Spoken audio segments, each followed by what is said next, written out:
Buenos días a todas y todos. Bienvenidos en Controversias. Como lo hemos platicado, Controversias propone en alternancia reflexionar sobre la situación actual, comentarios sobre problemas importantes, económicos, y también quiere proponer reflexiones sobre las alternativas a la globalización.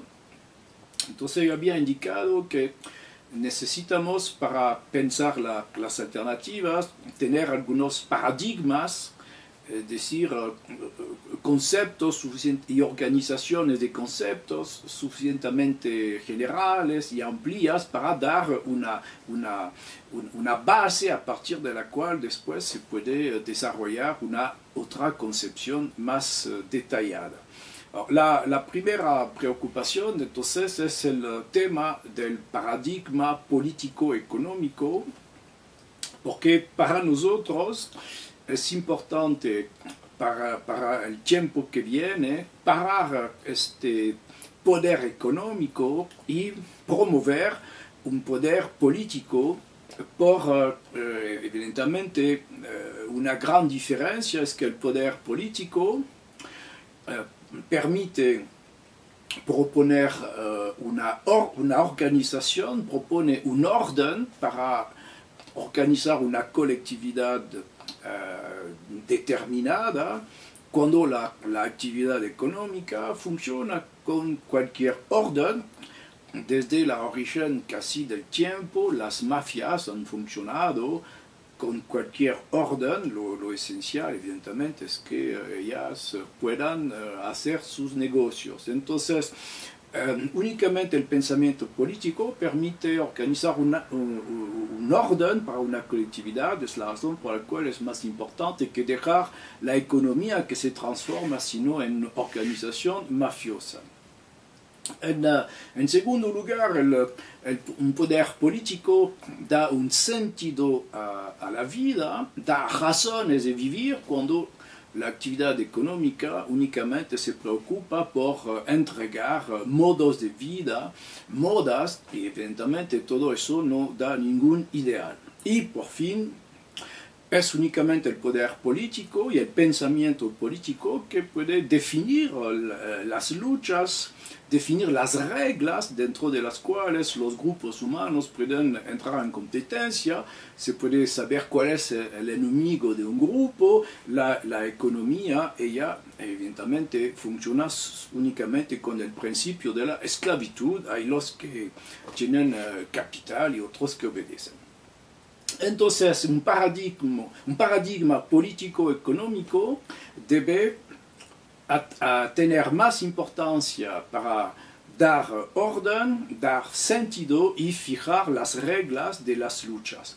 Por eso tenemos dos grandes posibilidades: el concepto de imperio o las confederaciones de estados.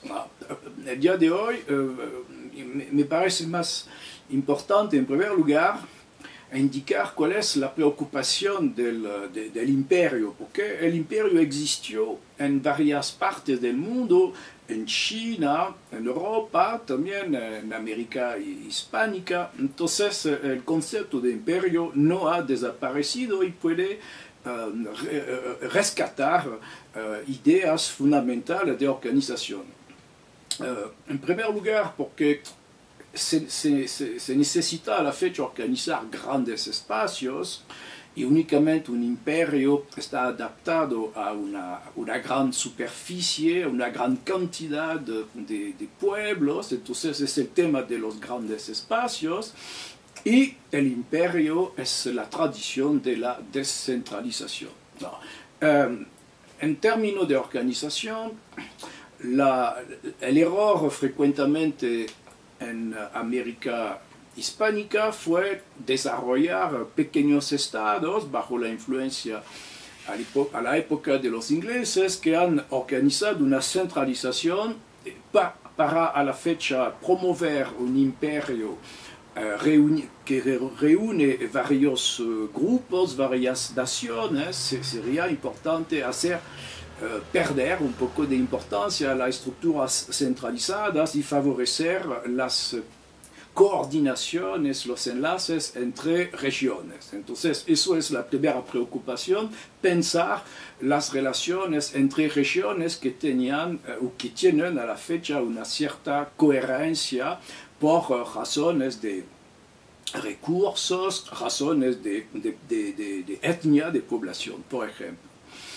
Y la segunda gran idea de la posibilidad de organizar un espacio es permitir a las fuerzas, a las energías de sumarse otra vez cuando los estados actuales frecuentemente no permiten hacer funcionar esta sinergia entre fuerzas, por ejemplo, los países que tienen una apertura sobre el mar y los países que no tienen apertura, una mejor coordinación sería a favor de todo el mundo dentro de un imperio, cuando a la fecha es al contrario una fuente de conflictos. La segunda gran preocupación del imperio es la descentralización. La descentralización, hay una teoría que se puede profundizar, es la teoría de la subsidiariedad y de manera concreta, hay que decirlo, es la Iglesia Católica que utilizó el concepto de subsidiariedad.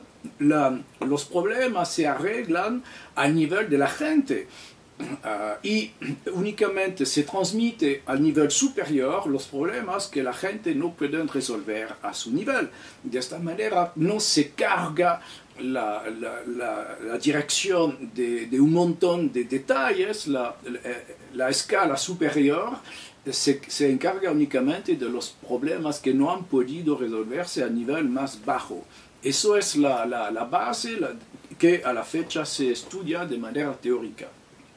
Y el imperio permite poner vigente 4 temas fundamentales: el tema de la justicia para el gran espacio. La justicia es evidentemente la subsidiariedad, dar a cada grupo su lugar. El imperio tiene una constancia a través del tiempo. El imperio permite mantener una preocupación científica y política a lo largo de los años, de los siglos.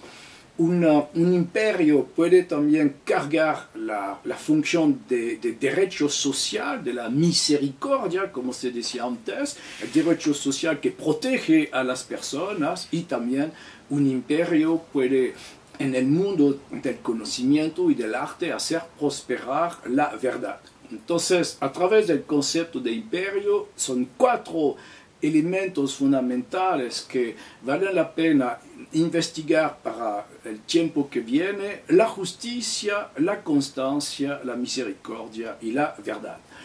Eso es la primera orientación paradigmática para favorecer la función política sobre el concepto de imperio. La próxima vez vamos a ver el otro aspecto, la posibilidad de hacer cooperar grupos, estados. No es en este caso el imperio, sino la confederación, y será la próxima reflexión. Muchas gracias, a la próxima vez.